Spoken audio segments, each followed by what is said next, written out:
आए थे और नतीजों में हमने देखा था कि एसेट क्वालिटी थोड़ी सी वीक जरूर हुई थी।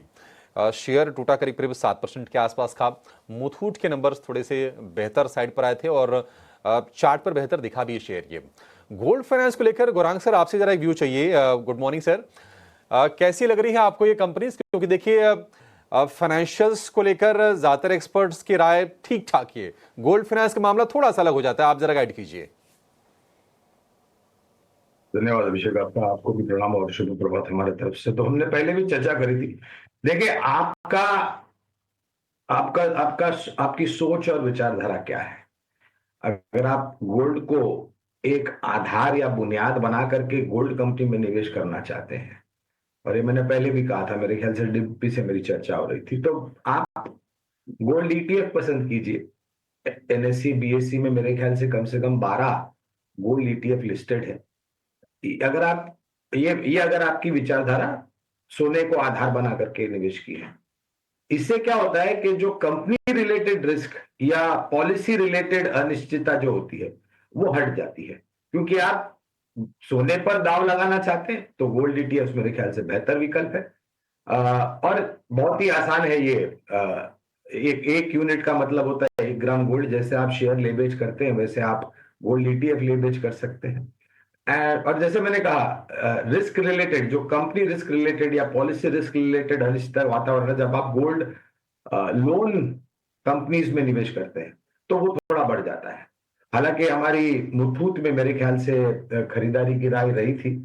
फिलहाल अगर कवरेज है या नहीं वो मुझे पता नहीं है, लेकिन मैं फिर से वही कहूंगा दैट अगर आपको गोल्ड सोने के आधार पर गोल्ड लोन खरीदना है तो सोने के आधार पर गोल्ड ईटीएफ खरीदिए। ठीक है, बड़ापुरम फाइनेंस को लेकर ये व्यू। फाइनेंस से ही एक और कंपनी के नतीजे आए हैं, वो है उत्कर्ष स्मॉल फाइनेंस बैंक। नतीजे काफी वीक हैं क्योंकि घाटा रिपोर्ट किया है कंपनी ने। 152 करोड़ रुपए के मुकाबले 238 करोड़ का घाटा है पिछले तिमाही में। ईयर ऑन ईयर बेसिस पर नंबर है। और एक और जो तनाव वाली चीज है वो है एसेट क्वालिटी इनकी थोड़ी सी और वीक हो गई है। ग्रॉस एनपीए करीब 4% से बढ़कर 6% के ऊपर निकल गए हैं। नेट एनपीए की बात करें 1% से कम थे, वो हो गए 2.5%। तो काफी ज्यादा खराब एसेट क्वालिटी के फ्रंट पर ये नतीजे दिख रहे हैं। उत्कर्ष स्मॉल फाइनेंस बैंक 60 रुपए के आसपास का शेयर हुआ करता था ये, अब ये 30 रुपए के नीचे के भाव हैं। गुरांग सर, मामला तो काफी खराब लग रहा है उत्कर्ष स्मॉल फाइनेंस बैंक का। देखिए, दिक्कत क्या होती है स्मॉल फाइनेंस और माइक्रो फाइनेंस में कि कभी कभार आंकड़ों में आपको बहुत बड़ी निराशा आ जाती है, क्योंकि एनपीएस ग्रॉस और नेट बहुत ही तीव्र गति से ऊपर चले जाते हैं,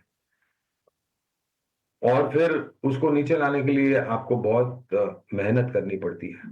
हालांकि उत्कर्ष स्मॉल फाइनेंस बैंक पर कवरेज नहीं, इसलिए विशेष रूप में टिप्पणी नहीं करूंगा, लेकिन हाँ, इसी क्षेत्र की अगर आपको दो अन्य बैंक जहां पर हमारी खरीदारी की राय है तो वो है उज्जीवन स्मॉल फाइनेंस और इक्विटास स्मॉल फाइनेंस।